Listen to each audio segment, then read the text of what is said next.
मशरिक़ वुस्ता पर लगातार हमारी नजर है और जो खबर मशरिक़ वुस्ता से आ रही है ये इजराइल को परेशान करने वाली है, नेतन्याहू को परेशान करने वाली ये खबर आ रही है। आपको बता दें कि हूसियों ने एक बार फिर से इजराइल पर हमला किया है और इस बार हूसियों का निशाना था सेंट्रल इजराइल। जी हां, सेंट्रल इजराइल पर यह बड़ा अटैक इस बार हूसियों ने किया है और आपको बताते चलें कि इस हमले में इजराइल का काफी जानी नुकसान हुआ है। इजराइल के कई फौजी जो इस हमले में मारे गए हैं। आपको बताते चलें कि 7 अक्टूबर जब हमास ने इजराइल पर बड़ा हमला किया था, उसके बाद से ही लगातार इजराइल गजा पर अटैक कर रहा है।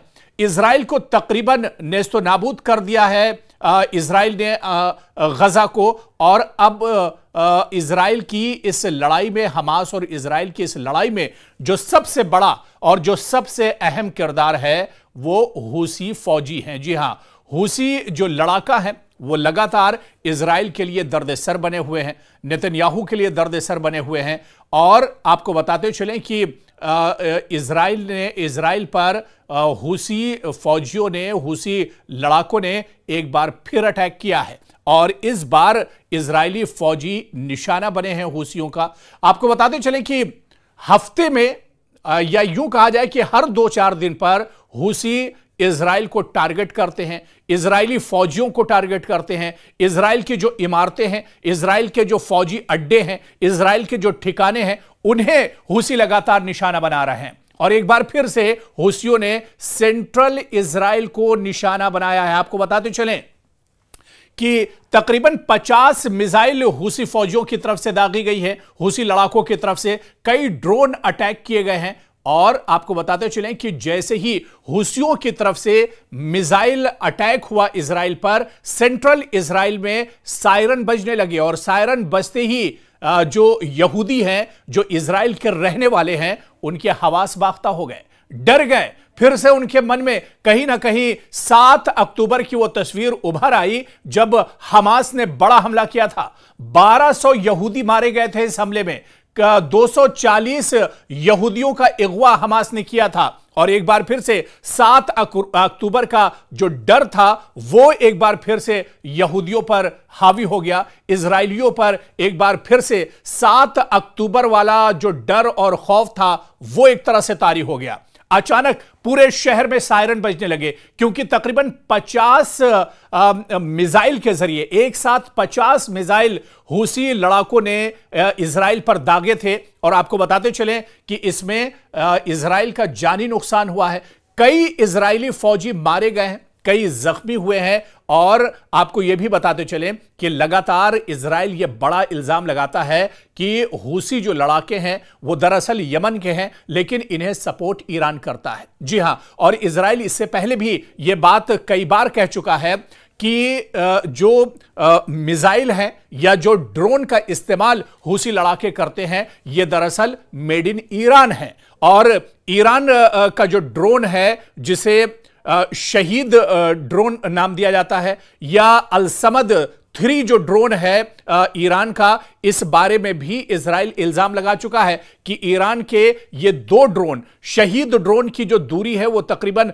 2000 किलोमीटर तय कर सकता है। अल-समद जो ड्रोन ईरान का है ये 1600 किलोमीटर की दूरी तय कर सकता है। और इजराइल बार बार इस बात को कहता है कि जो ड्रोन का इस्तेमाल हूसी लड़ाके कर रहे हैं दरअसल ये मेड इन ईरान है। और जो मिसाइल, आपको बताते चलें कि लेटेस्ट मिसाइल पिछले दिनों जिस तरह से तल अबीब में बिन गोरियन एयरबेस, जो इजराइल का बहुत इंपॉर्टेंट एयरबेस है, इस पर बैलिस्टिक मिसाइल से हूसी लड़ाकों ने अटैक किया था। बैलिस्टिक मिसाइल का इस्तेमाल हूसी लड़ाके कर रहे हैं। आपको बताते चले कि 7 अक्टूबर को जब हमास और इजराइल के दरमियान जंग शुरू हुई थी और उसके बाद यह तनाव और ज्यादा बढ़ा था और इस लड़ाई में बीच में फिलिस्तीनियों के हक में एक तरह से मैदान में निकलकर हूसी लड़ाके आए थे और हूसी लड़ाकों ने यह ऐलान किया था और इजराइल को एक तरह से यह बड़ा चैलेंज दिया था।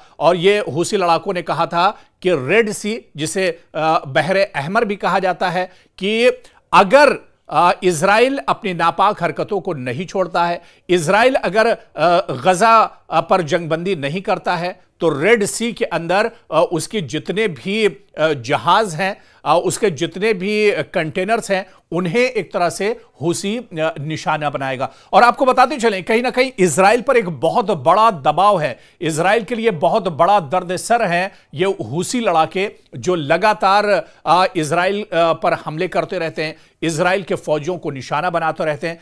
पिछले अगर सिर्फ 15 दिनों की बात की जाए तो 3-4 ऐसे मौके आए हैं जब हूसी लड़ाकों ने इजरायली फौजियों को निशाना बनाया है। चाहे बिन गुरियन एयरपोर्ट की बात की जाए, एयरबेस की बात की जाए, जहां पर बैलिस्टिक मिसाइल से अटैक किया था, कई इजरायली फौजी मारे गए थे, एयरपोर्ट को काफी ज्यादा नुकसान पहुंचा था। और इससे पहले भी बिन गुरियन एयरपोर्ट जो इजराइल का बहुत इंपॉर्टेंट एयरपोर्ट है, एयरबेस है, इस पर इससे पहले भी हूसी लड़ाके टारगेट करते रहे, निशाना बनाते रहे।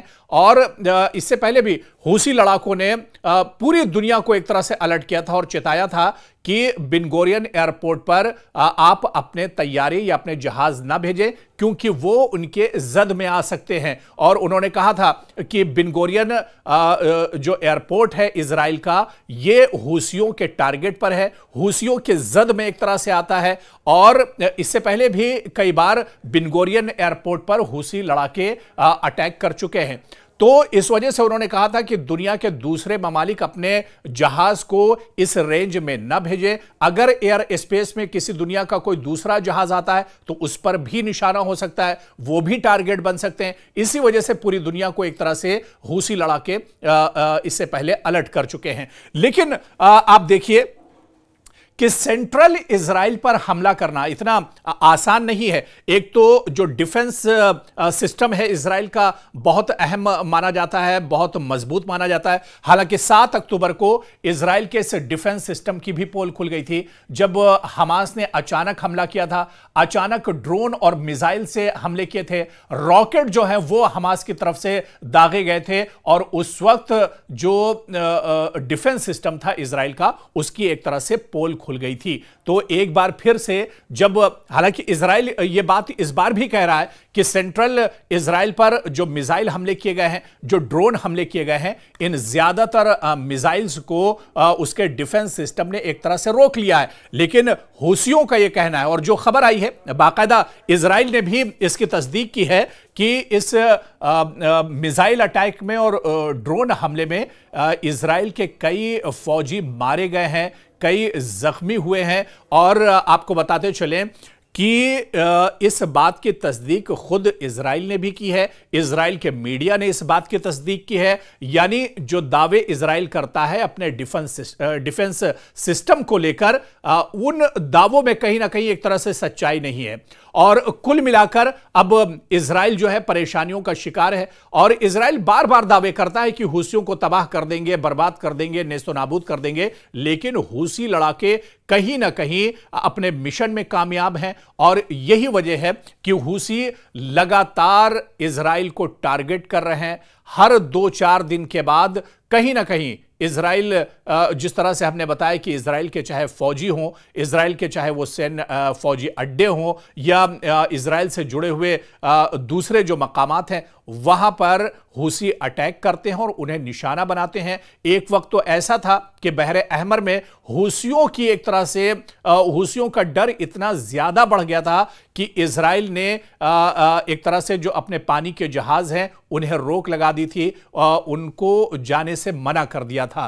तो कहीं ना कहीं दबाव एक तरह से इजराइल पर बढ़ता जा रहा है। और ये हमले जो बार बार हो रहे हैं, इन हमलों को इजराइल नहीं रोक पा रहा है। यह बिल्कुल सच्चाई है कि बेबस नजर आ रहा है इजराइल। हूसियों को रोकने में अभी तक इजराइल कामयाब नहीं हुआ है। हालांकि यमन पर, जहां पर इजराइल को यह शक होता है कि हूसी लड़ाके यमन में हो सकते हैं, यमन के आसपास का जो इलाका है यहां पर हो सकते हैं, या ईरान के कुछ इलाके हैं वहां पर बॉर्डर के इलाकों में हूसी छुपे हुए हो सकते हैं, तो उन पर एयर स्ट्राइक भी करता है, बार बार अटैक भी इजराइल की तरफ से किया जाता है, लेकिन उसे कामयाबी नहीं मिल पाती है। और बड़ी वजह जो इजराइल की परेशानी की है और नेतन्याहू की परेशानी की है, वो यही वजह है कि हूसियों और हूसी जो लड़ाका हैं उनका तोड़ इजराइल नहीं ढूंढ पा रहा है। इजराइल परेशान है क्योंकि एक तरफ अल कसाम ब्रिगेड, सराया जो ब्रिगेड है हमास का, जो एक तरह से फौजी विंग है हमास का, और इसके अलावा दूसरी तरफ आप देखिए तो हूसी लड़ाके हैं, तीसरी तरफ ईरान है। तो कहीं ना कहीं चारों तरफ से एक तरह से अब जो इजराइल है वो घिरता जा रहा है। और इससे पहले की भी जो स्टोरी हमने कवर की थी उसमें भी हमने आपको बताया था कि इजराइल दरअसल चारों तरफ से घिर चुका है। और इजराइल की परेशानी का सबसे बड़ा सबब यही है कि इजराइल अब रास्ता ढूंढ रहा है इस जंग से निकलने का, कि गजा में जो जंग इजराइल ने शुरू की थी आखिर वो अब कहां से निकले। क्योंकि गजा की जो लड़ाई थी वो सिर्फ गजा तक महदूद नहीं रही, बल्कि गजा की लड़ाई पूरे मशरिक़ वुस्ता में फैल चुकी है। गजा, उसके बाद यमन, उसके बाद आप आइए ईरान, और ये जो पूरा खित्ता है मशरिक़ वुस्ता का एक तरह से जंग में पूरे तौर से उलझ चुका है। और खास बात यह है, जिस तरह से 2 दिन पहले ही ईरान ने बड़ी धमकी अमेरिका को दी है और उसने कहा है कि वो अमेरिका की किसी भी तजवीज को मानने के लिए तैयार नहीं है। ऐसे में इजराइल की पेशानी पर शिकन और ज्यादा पड़ गई है, क्योंकि अमेरिका को दबाने का काम इजराइल, माफ कीजिएगा, ईरान को दबाने का काम इजराइल अमेरिका के जरिए से करना चाह रहा था, लेकिन दूसरी तरफ ईरान झुकने को तैयार नहीं है। ऐसे में कहीं ना कहीं परेशानी इजराइल की और ज्यादा बढ़ गई है। और इसके अलावा जो हूसी लड़ाके हैं ये दर्द-ए-सर बने हुए हैं इजराइल के लिए और बिन्यामिन नेतन्याहू के लिए। ऐसे में आने वाले दिनों में क्या रुख होगा इस लड़ाई का,